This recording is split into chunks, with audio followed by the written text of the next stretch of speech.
Hey Deep Divers, welcome back to Deep Dive Disney. My name is Eric. If you're new to the channel, hello. Thank you so much for joining us. Welcome. To give you a little background on who I am and why I'm doing this, I am a former cast member of both Walt Disney World and Disneyland. I also toured the country with Disney, and now I'm going back and kind of watching some of the lesser known or forgotten Disney films and giving first-time reactions and commentary to them, and also watching some videos from the parks as well as the anniversary specials and things like that, kind of giving my commentary and insight on what it was like being a cast member. So today we are doing kind of a mix of both. It's not a first-time reaction because I have seen this before, but it's been a really long time. We are going to be watching a 2D version of Magic Journeys, which was an original opening day attraction at EPCOT when it opened on October 1st, 1982. It was part of the Imagination Pavilion, and it is where Captain EO and then eventually Honey, I Shrunk the Audience, and then I believe the Pixar Shorts Festival was there for a while. I don't even know what's there right now because I haven't been to Disney World in 5 years. It's been too long. Pandemic! Anyway, so today we're going to be watching a 2D version of that. My first trip to Epcot with my parents was in March of 1983. Which is, I believe, the first time I saw Magic Journeys. I then saw it again somewhere in the very early 90s, somewhere 92, 93, when it had been moved to Magic Kingdom and opened where the Festival of the Lion King and now PhilharMagic is in the Magic Kingdom. I saw it once in that theater before Festival of the Lion King kicked it out. I remember very little about this. I know that it was originally in 3D, which is how I saw it the first 2 times that I've seen it. However, obviously, you can tell that I've got something going on with my right eye. I'm legally blind in my right eye, so 3D, at least the old kind of 3D, where it was like, it doesn't really work for me. So I'm seeing this probably clearer than I've ever seen it before. The only things I remember about this attraction, I remember the song only because it's on some of the Disney compilation recordings that have been released. The Magic Journeys. Sounds very like you're stoned. I might cut that part out. It sounds very kind of trippy, late 70s, early 80s, like, whoa, look at all this magic around you, man. So I remember the song, and I remember there being a witch at some point who, like, comes at the camera. And I remember that scaring the shit out of me as a kid. Because again, it was March 83, so I was 6. I was 6 years old when I first saw this. So it scared me. And then I also remember there being a circus scene, I think, a scene at a circus, and there being a stilt-walking clown that also scared the shit out of me as a kid. So I'm hoping to, as an adult, not get the shit scared out of me now. But let's go ahead and take a jump into the early 1980s attraction, Magic Journeys. Here we go.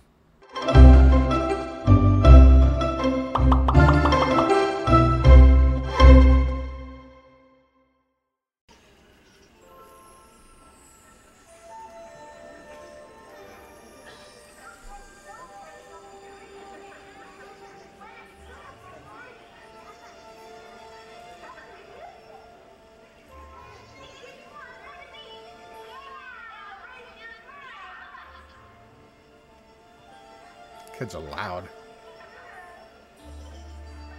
I'm going to turn this down. These kids are very loud in my ear.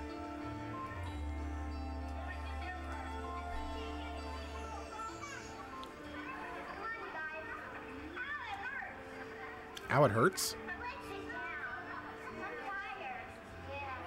Oh, I forgot there's like the kite. Obviously, the kite is the logo of the movie. What do you see in the clouds? I don't want to see the witch. Did she say a beautiful fish pie? That can't be what she said.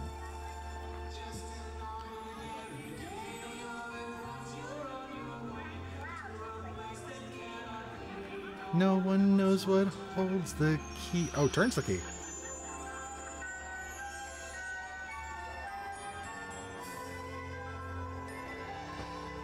Early CGI?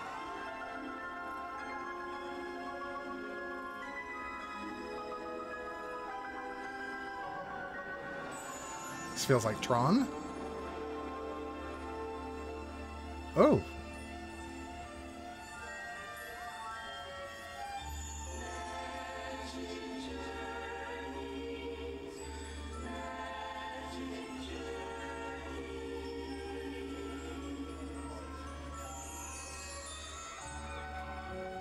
I like this version of the song. I like this extended version. Now I'm going to have to try to track it down and find it if I can find it anywhere.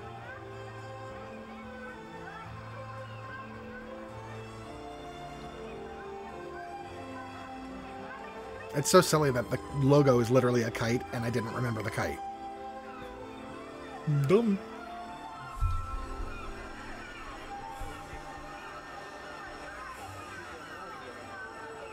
This would look great in 3D, if I could see it.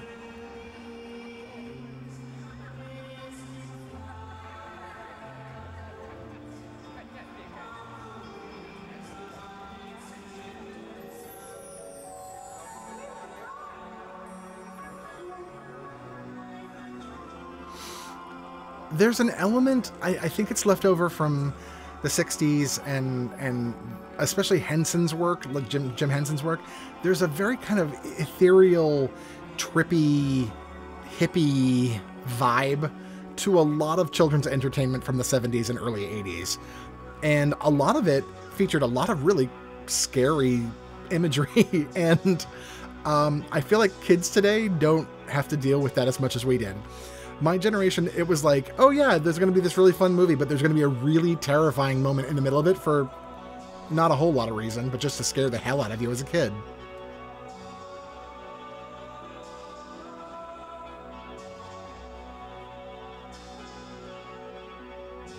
It's like early Soren. Oh, it really is. Wow. Da-na-na, da-da-da.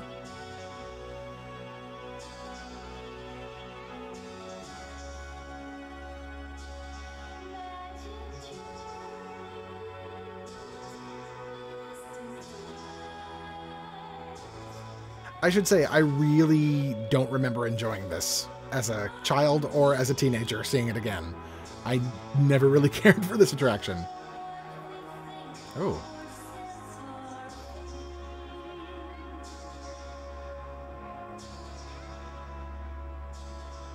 Wow. That really doesn't look very good.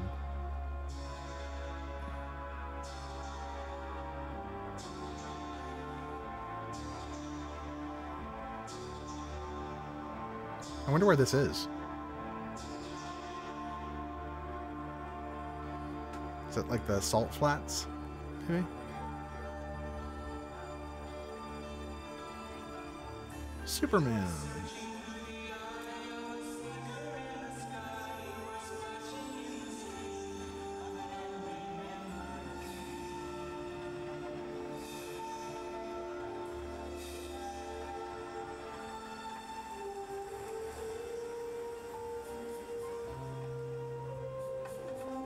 Oh, by the way, from the Chiron in the corner, special thanks to Lake Buena Vista Historical Society for providing this video and putting it up on YouTube so that I could react to it.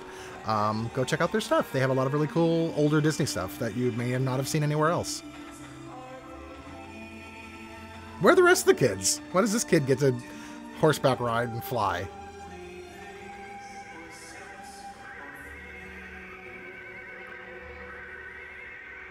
Like that. That's, in 3D especially, would be scary for a kid. I'm about to get trampled by a horse. Oh, is this the carnival scene? Or the circus scene?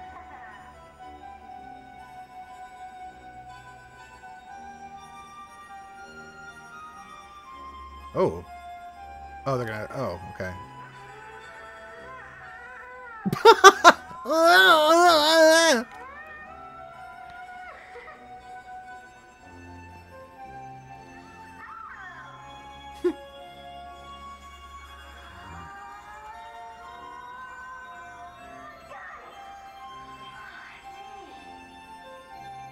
Neat. A hoop.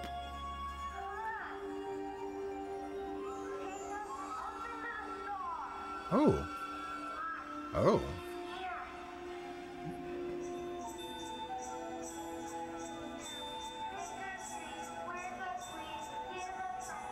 I always had a vision or like when they announced the let me start that over again.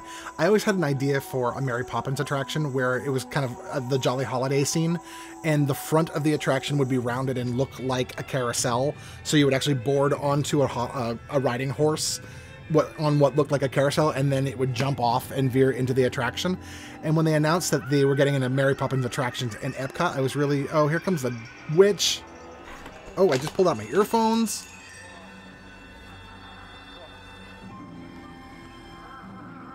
I want to say, like, lasers come out of her finger. Yeah! Terrifying! As a 6-year-old kid, no wonder I was scared. Look at her.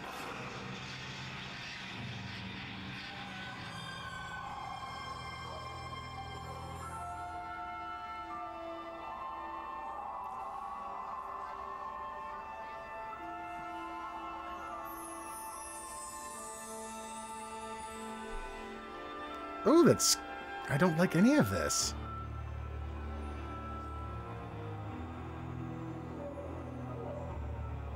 I can't even really tell what that was.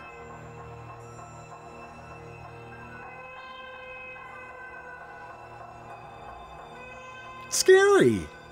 Scary!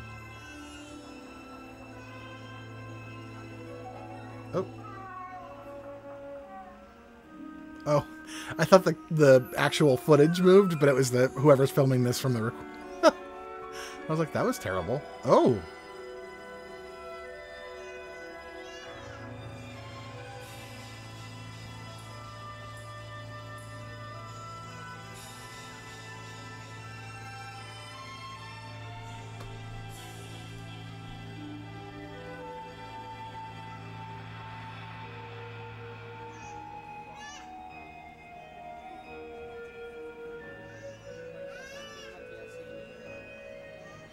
Okay, so here's the circus scene.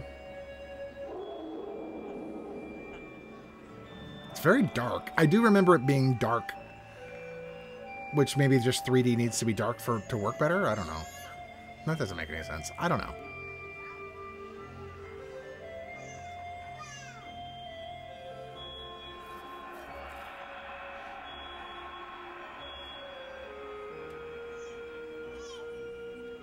Like, it just feels like there may have been better usages of 3D or better ways to show 3D than here's a pole from a person sticking out at you.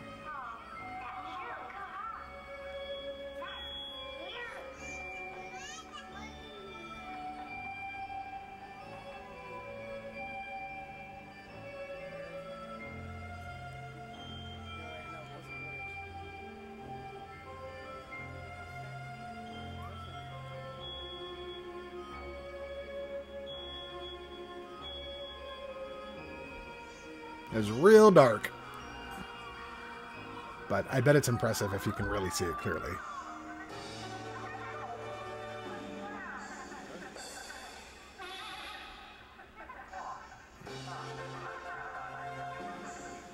Am I alone?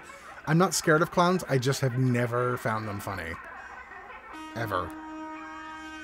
Like, oh great, I have tinnitus now. Thank you. That's fun.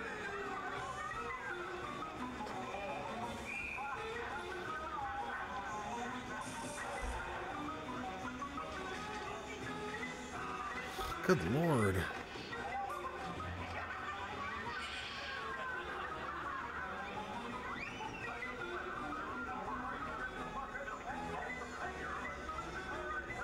Like, aside from not being terribly quote-unquote 3D, it's also just dull. This is very dull. And loud and obnoxious. This is where people's fears of clowns started. This is where it came from.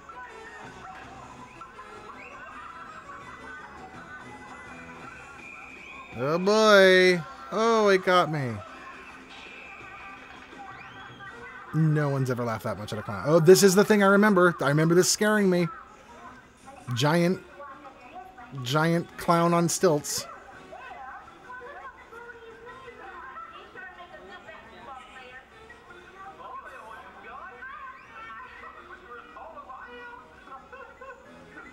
Well, that's not scary. Maybe I was just a wuss as a kid. very possible. No, that's scary. Never mind. Something's happening, too.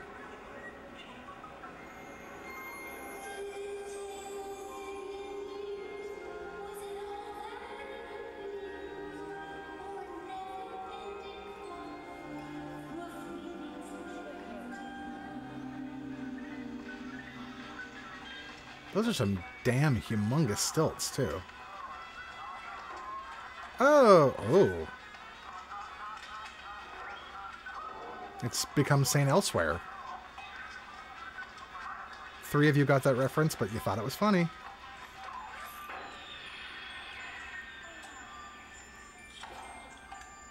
Oh, I don't like any of this.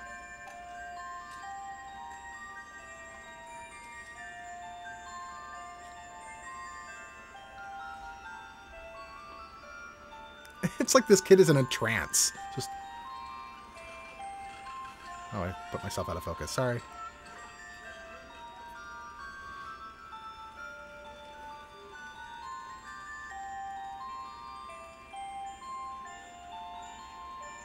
I've always said there's like somebody out there who's... There's a favorite attraction for everybody. Like there's every attraction in the park is somebody's favorite attraction. I take that back. I don't think this was anybody's favorite attraction. Like, for example, my mother's favorite attraction was If You Had Wings, sponsored by Eastern Airlines. Why? I don't know. But she loved it. She talked about it all the time. So, it stood to reason that everybody had a favorite attraction that yeah, I can't talk today.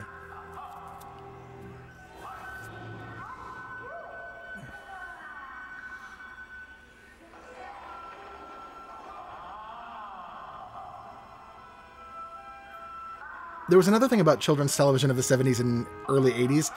Because there was often scary moments, like think Ghostbusters, that first few minutes where the librarian turns into that giant ghost, or Pee-wee's Big Adventure with Large Marge. There were very often scary moments in movies geared at kids. So for me personally, someone who's a worrier, I was always on edge because you never knew when something was going to jump at you and scare the hell out of you. Which is also maybe why I didn't like this, because it scared me with the witch, it scared me with the thing, and then I was just waiting to be scared again. Oh. God, this is long. Like, this feels longer than some of the movies I've watched.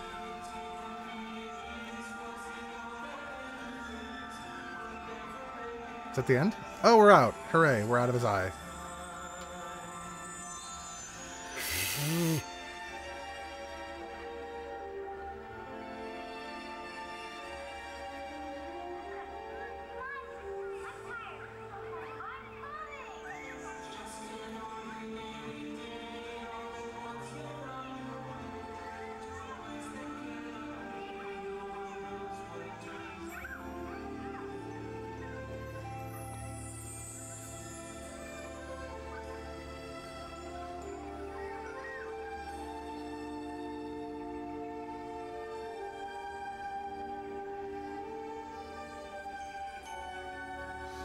Well, I mean, the good news is Festival of the Lion King was a big step up for this, and then PhilharMagic is a good step up from that. So they've been improving, and Captain EO was definitely an improvement from this. So things got better before they got worse again. Kodak.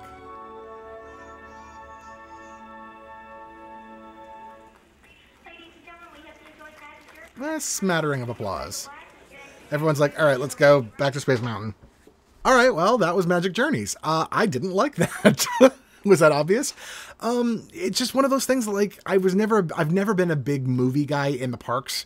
Like, I generally skip the Impressions to France. I skip the 360 movies. I skip a lot of, I did Timekeeper like maybe 3 times in my life.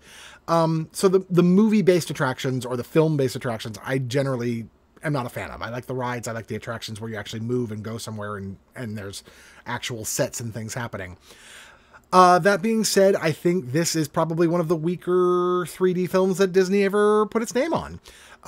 It's very dull. It's very disjointed. It's very dull. It's boring. So yeah, I'm glad it's gone. I'm glad it's gone.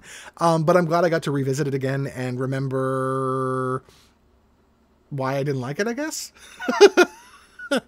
Yeah, I guess there you go. I'm glad I remember it so that I can remember not to like it again. So yeah, that was Magic Journeys. I don't see that ever coming back to the parks, and that's fine. There are a lot of attractions that are gone that were dated that I miss and wish would come back. The Mickey Mouse Review, Horizons, World of Motion, tons of them. But this is not one of them. This can stay gone. Yeah, it's kind of a dud. And it's probably why it was so short-lived. I can't believe that this was in the Magic Kingdom for as long as it was, especially being like 11 or 12 years after it was originally made. So it was really dated at that point and still like shoved into a major, like a big area of Magic Kingdom. It's right behind the castle. So I'm surprised it lasted there as long as it did. But I'm glad it's gone. And I think PhilharMagic is a much better attraction to be where it is. I don't think I have anything else to say other than, I'm really glad it's gone. And I don't like it. And I like the song. I'll keep the song. I'll remember the song and that'll be enough. But anyway, please like and subscribe. It really does help the channel. You can follow me on social media now. I'll put the links in the description as far as where I am on Instagram and where I am on Twitter. I have started posting on both of those accounts. If you happen to see pictures of characters on there, it's very possible that I am friends with some of the characters in those pictures. That's as much as I'll say about that. But please like and subscribe. I'll see you next week. And until then, see you real soon. Bye-bye.